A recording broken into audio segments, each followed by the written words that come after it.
Hi all, doctor Danis സലീമാണ്.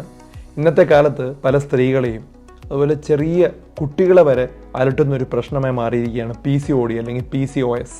തെറ്റായ ജീവിതശൈലി കാരണം, അതുപോലെ ചില ജനിതക കാരണങ്ങൾ കാരണം, ചില മാനസിക സമ്മർദ്ദം കൊണ്ട് തന്നെ ഈ PCOD കൂടാറുണ്ട്. ഈ PCOD അത്രമാത്രം ജനങ്ങളുടെ ഇടയിൽ കൂടുന്നതുകൊണ്ടാണ് ഞാൻ ഇന്ന് അതിനെക്കുറിച്ച് എൻ്റെ ഒരു ഡയറ്റ് പ്ലാനൊക്കെ പറഞ്ഞുതരാം. ഇതൊരു മെറ്റബോളിക് സിൻഡ്രോം ആണെന്ന് തന്നെ പറയാം. ലോകത്ത് ഏകദേശം 10 ലക്ഷത്തോളം ആളുകളിൽ കൂടുതൽ PCOD കാരണം ബുദ്ധിമുട്ട് അനുഭവിക്കുന്നുണ്ട്. പോളിസിസ്റ്റിക് ഓവറിൻ സിൻഡ്രോം അല്ലെങ്കിൽ പോളിസിസ്റ്റിക് ഓവറിൻ ഡിസീസ് എന്ന് പറഞ്ഞാൽ ഓവറി പൂർണ്ണ വളർച്ച എത്തുന്നില്ല, ഏറെ അണ്ടങ്ങളെ പുറപ്പെടുവിക്കുന്ന ഒരു അവസ്ഥയിലോട്ട് എത്തുന്നില്ല. അതിനു മുമ്പ് തന്നെ അണ്ടങ്ങളെ പുറപ്പെടുവിക്കുകയാണ്. ഇപ്പോൾ നമ്മൾ സ്കാനൊക്കെ ചെയ്ത് അൾട്രാസൗണ്ട് ചെയ്ത് നോക്കുന്ന സമയത്ത് അണ്ടാശയത്തിൻ്റെ വശങ്ങളിൽ ചില മുത്തുമണി പോലെ തരിതരിയായിട്ട് പൂർണ്ണ വളർച്ച എത്താത്ത അണ്ടങ്ങളെ നമുക്ക് കാണാനായിട്ട് കഴിയും. അപ്പോൾ നമ്മൾ ഡോക്ടേഴ്സ് വിളിക്കുന്ന നെക്ലേസ് പാറ്റേൺ എന്നൊക്കെ പറയും. അപ്പോൾ അത്രമാത്രം പൂർണ്ണമായിട്ട് വളർച്ചയിലെത്തുന്നില്ല. വളർച്ച എത്താത്തത് കൊണ്ട് തന്നെ മാസത്തിൽ നടക്കേണ്ട അണ്ടവിസർജനം അല്ലെങ്കിൽ ഓവുലേഷൻ ഒന്നും പ്രോപ്പറായിട്ട് നടക്കില്ല. അതിനാൽ ഈ അവസ്ഥയുള്ള പെൺകുട്ടികൾക്ക് ഈ ആർത്തവ ക്രമക്കേടുണ്ടാവും, അതുപോലെ തന്നെ വന്ധ്യത ഉണ്ടാകാനുള്ള സാധ്യതകളുണ്ട്. അപ്പോൾ നമുക്ക് എന്താണ് ചെയ്യേണ്ടത്? നല്ലൊരു ഭക്ഷണശൈലി ഉണ്ടെങ്കിൽ തന്നെ ഈ PCOD നല്ലവണ്ണം നിയന്ത്രിക്കാനായിട്ട് പറ്റും. ഇതിനോടൊപ്പം ചികിത്സ എടുക്കണം. അപ്പോൾ ഒരു ബാലൻസ്ഡ് ആയിട്ടുള്ള ഒരു ഡയറ്റാണ് നമ്മൾ പിന്തുടരേണ്ടത്. പഴങ്ങൾ കഴിക്കുന്നത് PCODക്ക് വളരെ നല്ലൊരു ഗുണമാണ്. അതുപോലെ നല്ലോണം വെള്ളം കുടിക്കുക.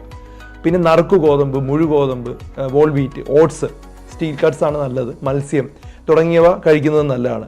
അപ്പോൾ പച്ചക്കറികളും പച്ചയ്ക്ക് ദിവസം ഒരു 3-4 ഒരു സാലഡായിട്ട് ഒരു പാത്രത്തിൽ കഴിക്കുന്നത് വളരെ നല്ലതാണ്. പച്ചക്കറിയും കഴിക്കാം, അതുപോലെ പഴങ്ങളും കഴിക്കാം. മധുരമുള്ള പഴങ്ങൾ ഒഴിവാക്കുക. ഇപ്പോൾ ചക്ക, മാമ്പഴം പോലുള്ള സാധനങ്ങൾ ഒഴിവാക്കി ബാക്കി പഴങ്ങളെല്ലാം കഴിക്കാവുന്നതാണ്. ഇതിൽ ധാരാളം വൈറ്റമിനുണ്ട്, ധാതുക്കളുണ്ട്, ഫൈബർ ഉള്ളതുകൊണ്ട് തന്നെ വണ്ണവും കുറയ്ക്കാൻ വേണ്ടി ഹെൽപ്പ് ചെയ്യും.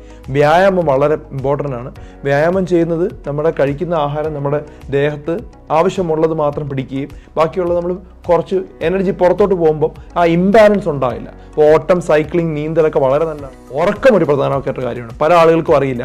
6 മുതൽ 7 മണിക്കൂറെങ്കിലും മിനിമം ഉറങ്ങിയിരിക്കണം. മിനിമം ഇതൊരു പ്രധാന കാര്യമാണ്. കാരണം നമ്മൾ ഉറങ്ങാത്ത ആളുകളിൽ ഇൻസുലിൻ റെസിസ്റ്റൻസ് കൂടുകയും അത് അങ്ങനെയുള്ള ആളുകളിൽ PCOD ഹോർമോൺ വ്യതിയാനങ്ങൾ ഉണ്ടാകുകയും ചെയ്യുന്നതായിട്ട് പല പഠനങ്ങളും തെളിയിച്ചിട്ടുണ്ട്. അപ്പോൾ ഉറക്കം ഒരു പ്രധാന കാര്യമായിട്ട് പറഞ്ഞാൽ ഇപ്പോഴത്തെ പല പ്രശ്നങ്ങളുടെയും പ്രധാന കാരണം ഉറക്കമില്ലായ്മയാണ്. മധുരം അടങ്ങിയതും മൈദ അടങ്ങിയതും കുറച്ച് കാര്യങ്ങൾ ഒഴിവാക്കുക.